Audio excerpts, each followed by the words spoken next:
Store করা ইলিশের ক্রেতা কম, বর্ষার ইলিশের চাহিদাই কিন্তু বেশি। সেই ইলিশ পেতে আরও কয়েক মাস অপেক্ষায় থাকতে হবে বলে জানালেন মাছ বিক্রেতারা। সামান্য কিছু ক্রেতা বাজারে এসে স্টোর করা ইলিশ কিনছেন।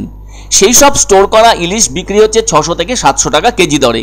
এইসব ইলিশ তো গত বর্ষায় ধরা, যা এতদিন ধরে বরফে ডোবানো ছিল, কিন্তু চাহিদা খুব বেশি নেই। অনেকে আবার গরম পড়লে ইলিশ ছুঁয়েও দেখেন না। তবে যারা যতটুকুই হোক কিনে নিয়ে যাচ্ছেন, তারা কিন্তু ইলিশ প্রিয় বলেই এই খরার সময় এভাবে কিনে থাকছেন। কেননা এখনো অনেক মাস বাকি বর্ষা আসার, তাই আর কি করবেন, বরফে ঢাকা ইলিশই কিনছেন। বাইরে থেকে সেভাবে ইলিশের আমদানি নেই, তবুও ইলিশ এখন বাজারে ছড়াছড়ি। সেসব মাছের বেশিরভাগটাই প্লাস্টিক দিয়ে মোড়া রয়েছে। মাছপ্রিয় বাঙালির কাছে ইলিশের জায়গা একেবারেই আলাদা। এই ইলিশ মাছকে বাঙালিরা 50 রকমভাবে রান্না করতে পারেন।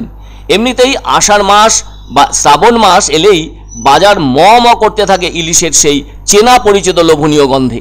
তবে মনে রাখা দরকার, গত বছর আষাঢ় মাস শেষ হয়ে গেলেও কিন্তু বাজারে টাটকা ইলিশের দেখা পাওয়া যায়নি। গত বছরে ওই সময়ে 2-4 পশলা ঝেঁপে বৃষ্টি হয়েছিল বটে, তবু সেই লোভনীয় ইলিশ কিন্তু জালে ধরা পড়েনি, যাকে বাংলার রূপলি শস্য বলা হয়ে থাকে। অনেক সময় তো ক্যানিং বা ডায়মন্ড হারবারের ইলিশকে পদ্মার ইলিশ বলেই চালিয়ে দিয়ে থাকেন মাছ বিক্রেতারা। আর এপ্রিল মাস তো গরমের সময়, এ সময়ে টাটকা ইলিশ পাওয়া তো চাঁদ হাতে পাওয়ার মতো। এখনো মনে রাখতে হবে, সেই ইলিশের জন্য 100 দিন অপেক্ষা করতে হবে ইলিশ প্রিয় বাঙালিকে। এখন যা সব ইলিশ বাজারে লক্ষ্য করা যাচ্ছে, তাতে সেগুলো সেই স্বাদের নয়। ওই আর কি, কথার কথা মতো বলতেই হয় আজ ইলিশ আনা হয়েছিল, এইটুকুই যা। তাতে স্ট্যান্ডার্ডের মধ্যে সেই ব্যাপারটা কিন্তু পড়ে না। আর যখন বাজারে অঢেল ইলিশ, তখন বেশি করে খোঁজ করতে থাকেন সকলে পদ্মার ইলিশের, যা বাংলাদেশ থেকে রপ্তানি হয়নি ভারতে। কেননা একটা হিসেব কষে টনকে টন ইলিশ বাংলাদেশ থেকে ভারতে এসে থাকে। যখন সেই সব ইলিশ বাজারে আসে, তখন তো তার দাম 2 থেকে 2,500 টাকা হয়ে থাকে কেজি। তাই ইলিশ সবার পছন্দের হলেও দামের পছন্দে সকলে ব্যাগে প্রবেশ করাতে পারে না। ফলে ভরা মরশুমে অনেকে শুধু চোখে দেখেই অন্য মাছ ভরে নিয়ে যেতে বাধ্য হন পকেটের টানের জন্য। আর বাজার তো সারা বছরই ভরে থাকে রুই, কাতলা, বাটা, বরলি, বোয়াল আর সব কিছু জিওল মাছ দিয়ে। তাই তো মাছের বাজারটা চলে। তবে সেই সঙ্গে চিংড়িও যথেষ্ট পরিমাণে ওঠে বাজারে। সে কারণে হেসেলে মাছের গন্ধ থেকেই যায়।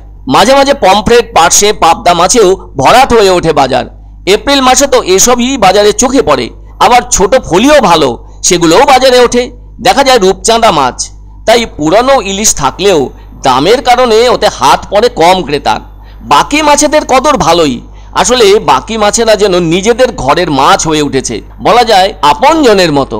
তবুও ইলিশে হাত রাখার সংখ্যা বড়ই কম। ফ্রিজ ইলিশ, ফ্রিজে ডায়মন্ড হারবার, হ্যাঁ হ্যাঁ, তাহলে প্যারেন্টে ফ্রিজ জাত করা এগুলো। আবার এটা 700-600, বড়গুলো হলে 1000।